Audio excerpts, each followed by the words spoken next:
Today is day 95 of my 100 days of gratitude, and I have a whole lot to be grateful for today. Today was a treatment day. It was the fastest day we've ever had. I was out of the hospital by 11:15. I've been there as late as 4 before. So 10:45 we were done. I scored a 1.1 on my neutrophils. Had a good chat with my oncologist. We talked about my hip pain and my back pain, and it's kind of a monitor situation, and like I could push for a scan, but it's so hard. Like I can't, every time I feel a pain, I can't necessarily go in for a scan. And I really genuinely do think that this is caused by cancer, but I don't think it's progression. So we're going to leave it about a week or so and kind of reassess. So that was really good. I ran out of one of my prescriptions, and that was it. Needles were easy today. They found the vein on first shot. First shot, and it's a needle. And then I got my injection in my stomach.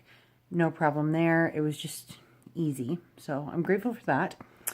But I'm exceptionally grateful for the members or the residents of our little community here out in Limoges. So we're about a half an hour east of Ottawa.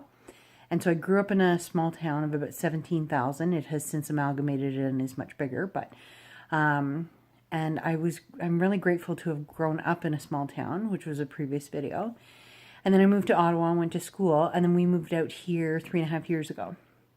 And since then, I've just kind of, I'm not super active in the community, but I try to kind of engage and have offered to start like a cancer community group or support group, like people, and like it's not like I have these credentials or anything, but people can come over to my house and we can just chat and connect. If 1 in 2 of us have cancer, there are a lot of cancer patients out there or survivors. And so I try to share some of my experiences with cancer as well, just to kind of demystify it. And anybody in the community who has cancer or has a family member with cancer, I just want them to know that it's okay to talk to me about it, about tips or what I appreciate or what I don't or whatever. And so last September was the first Terry Fox event in Limoges. And so I contacted the organizer and said, do you have somebody speaking? I said, I certainly don't mind speaking if that's something that you're interested in. Great, that's great. So we chat about it. So the goal was for me to talk for, like 4 or 5 minutes. Well, I pulled an all-nighter unintentionally the night before because I have such insomnia. And I think I rambled for like 15, 20 minutes. So not my best speaking moment, but everybody was wonderful. So last week while we were in Florida, the gentleman, the organizer, contacted me and said, my wife and I would like to come over. We have something for you. Are you around? And I said, actually, we're visiting family. How about next week? So fast forward to last night before treatment. They don't know that.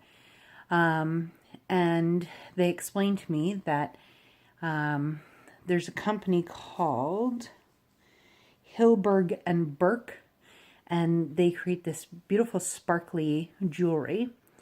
And Richard had gotten Lisa something for Christmas, and so it came in February, and the company ended up sending them a second piece of jewelry and said, pass this on to somebody who inspires you.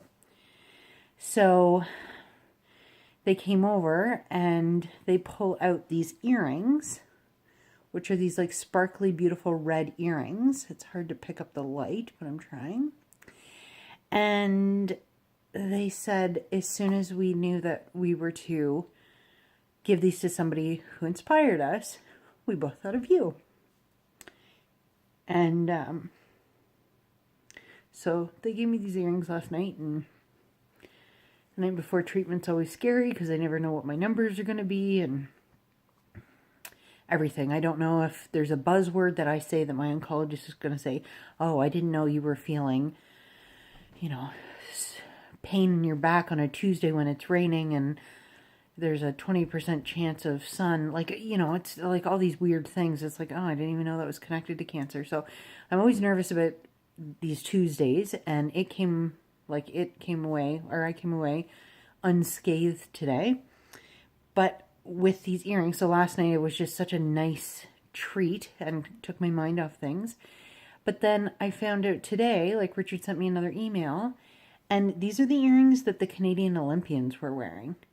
And what Richard couldn't have possibly known is how obsessed I was with the Olympics and how emotional I get at the Olympics and watching all the parents who are so proud of their kids and